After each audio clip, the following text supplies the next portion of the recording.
Alors, je désirais depuis longtemps me lancer dans l'aventure du roman. Ce désir s'est imposé après mon dernier livre que j'ai consacré à l'histoire du Perche et du Canada. Vous trouverez d'ailleurs dans ma bibliographie toutes les références. Pour une mélodie qui n'en finit jamais, je dois dire que je suis parti un peu à l'aventure, sans plan, avec quelques idées.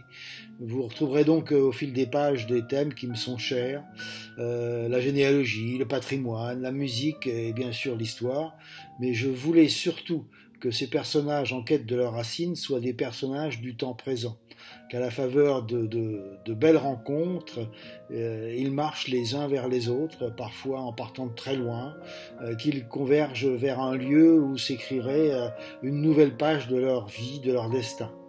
Alors ce lieu, bien sûr, c'est un village que vous allez découvrir, vous allez en identifier sans doute des traits, vous allez peut-être reconnaître des paysages qui ne vous seront pas inconnus. Je l'ai imaginé un peu comme universel.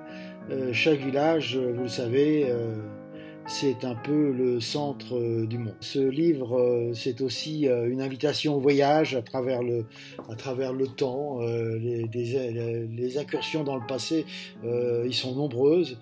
Bien sûr, pour écrire un roman, il y a quelques principes. Il faut d'abord, évidemment, une histoire. C'est celle d'une famille qui est à la croisée des chemins, qui traîne dans son passé des secrets, des usages, des principes. Inutile de vous dire que la jeune génération a envie de s'en débarrasser et de solder l'arriéré. Il faut aussi un fait, des circonstances qui enclenchent le processus, lequel aboutira à la conclusion. Je vous renvoie au texte de présentation, mais plus encore à la lecture du livre lui-même. Nombre de lectrices, de lecteurs, je le sais, comme moi, apprécient de pénétrer un univers. Cette entrée dans un livre prend du temps.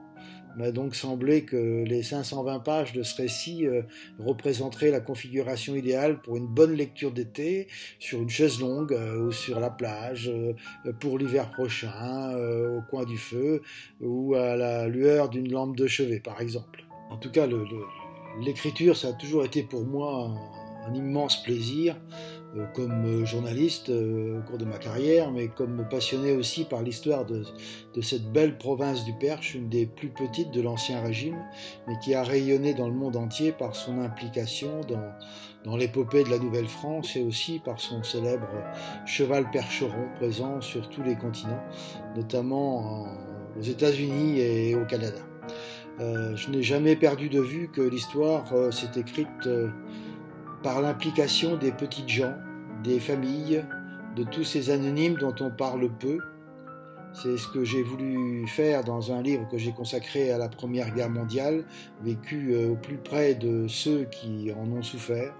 Ce livre, placé sous le label de la Mission du Centenaire, édité comme tous les autres par les Amis du Perche, s'intitule Le 50e jour. Il raconte l'histoire de Julia et de tant d'autres, et dans ce cas précis, ce n'est pas un roman, c'est du vrai, du vécu, dans le sang et dans les larmes. Pour en revenir à une mélodie qui n'en finit jamais, la démarche correspond pour moi à une respiration au fil de l'imaginaire. Je souhaite vous la faire partager. Alors j'ai choisi de confier mon manuscrit à la plateforme d'auto-édition Librinova, qui offre aux auteurs de se faire connaître tant auprès des lecteurs que des éditeurs traditionnels d'ailleurs, et je m'en réjouis.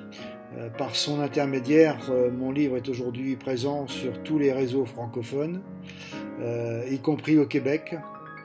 Mais c'est surtout la porte des libraires que je vous inciterai à pousser pour en commander la version papier qui est distribuée par Hachette Livre. Merci donc à l'équipe de Librinova, merci aux libraires d'avoir soutenu mon projet.